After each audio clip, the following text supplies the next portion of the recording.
The first Friday prayers of the new dispensation here.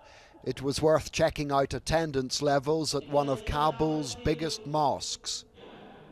It's likely the turnout this week was bigger than last week because in between this country became the Islamic Emirate of Afghanistan. The ceremony was conducted by a Taliban imam who was flanked by several gunmen, a sight that was intimidating or reassuringly strong, depending on your faith and point of view. It's likely that today the Taliban had the biggest audience since seizing power in Kabul on Sunday. In almost all Afghanistan's 160,000 mosques, the same sermon was preached: forgiveness and equal rights for all communities. 6 days after their takeover of Kabul and the Taliban are still preaching forgiveness, only today they are using what is in this country the most important pulpit of them all to convey that message.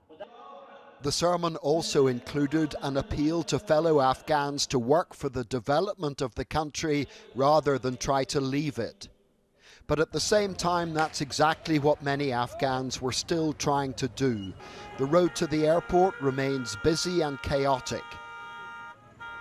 In a country that has endured 40 years of civil war, people barely batted an eyelid at the relentless sound of warning shots meant to quell things.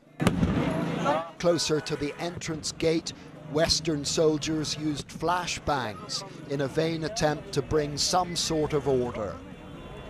At the point where Taliban-controlled Kabul meets the US-controlled Kabul Airport, the anguish is palpable. "Help, help," yells a girl. "The Taliban are coming for me."